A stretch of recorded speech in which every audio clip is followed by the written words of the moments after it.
जादुई तोता। एक छोटे से गांव में एक गरीब परिवार रहता था। उस परिवार में रामू और उसकी बीवी सीता उसके बेटे चिंटू के साथ रहते थे। उसी गांव में एक तोता भी रहता था। उसका नाम था रघु।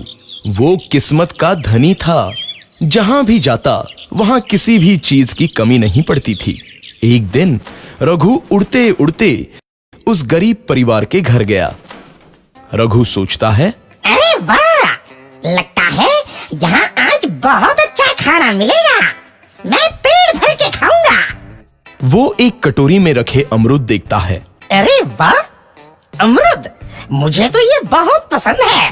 मैं तो इसे पेट भर के खाऊंगा। रघु तोता अमरूद खाने ही लगता है।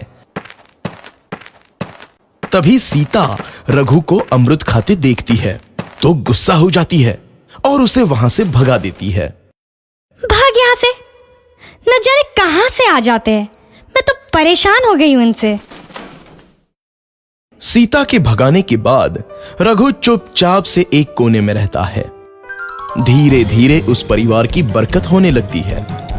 एक दिन रामू और सीता खाना खाते वक्त बातें करते हैं। आजकल हमारी बहुत तरक्की हो रही है, काम भी अच्छा चल रहा है। रामू कहता है। इस पर सीता कहती है, सच कहा, भगवान हमेशा ऐसे ही हम पर मेहरबान रहे। बेटा चिंटू भी कहता है, पिताजी मुझे खिलौना लेके दो ना, मेरे सभी दोस्तों के पास है। रामू कहता है, ठीक है, जरूर लाऊंगा।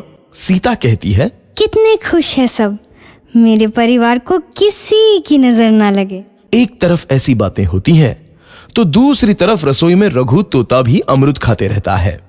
मजा आया, अमरूद खाया, मजा आया, अमरूद खाया, मजा आया। तभी सीता रसोई में आती है और रघु तोते को अमरूद खाते देख बहुत गुस्सा होती है। सीता रघु को बाहर निकालने के लिए पिंजरे में अमरूद रखती है। रघु जब अमरूद खाने लगता है तो पिंजरे का दरवाजा बंद हो जाता है और वो उसमें फंस जाता है। मुझे बाहर निकालो, मैं यहाँ फंस गया हूँ, मुझे बचाओ। अगले दिन सीता पिंजरा उठाकर बाहर दूर उस रघु को छोड़ देती है। रघु के जाते ही उनके घर आई बरकत धीरे धीरे कम हो जाती है। उन्हें बहुत घाटा होता है। सीता कहती है, ये क्या हो रहा है, अचानक इतना कैसे बदल गया? अभी तक तो सब कुछ अच्छा चल रहा था। रामू कहता है, लगता है भगवान हम पर रूठ गए हैं। चिंटू भी कहता है, लगता है अब मुझे खिलौने भी नहीं मिलेंगे। और वो रोने लगता है और बाहर चला जाता है।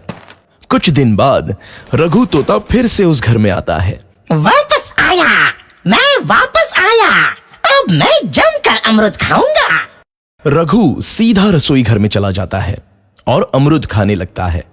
कुछ देर बाद सीता रसोई में आती है और रघु को देख कहती है, एक तो घर में पहले से इतनी दिक्कत चल रही है और ऊपर से ये तोता मुझे और परेशान कर रहा है। सीता रघु को वहां से भगा देती है। रघु उड़कर किसी कोने में छुप जाता है। कुछ दिन बाद धीरे धीरे उस घर की बरकत वापस आने लगती है। काम भी अच्छे से चलने लगता है। एक रात जब रघु तोता अमरूद खाने जाता है तो पिंजरे में फंस जाता है। ये लोग आखिर चाहते क्या हैं? एक तोते को शांति से अमरूद खाने क्यों नहीं देते? मैं कौन सा चोरी कर रहा हूँ? बस अमरूद ही तो खा रहा हूँ। तभी रामू वहां आता है और पिंजरे में रघु तोते को देख उसे बाहर छोड़ देता है। ये तोता भी कितना जिद्दी है, बार बार वापस आ जाता है। जैसे ही रामू रघु को छोड़ देता है, अगले दिन से फिर से उनके घर की बरकत जाने लगती है। काम में घाटा होता है।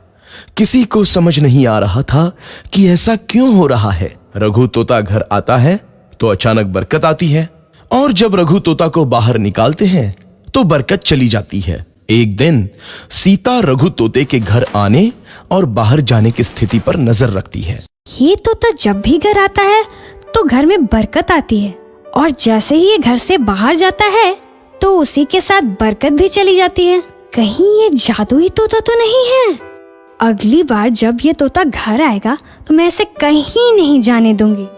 सीता रघु का बहुत इंतजार करती है, लेकिन रघु तोता दोबारा उस घर में कभी नहीं आता।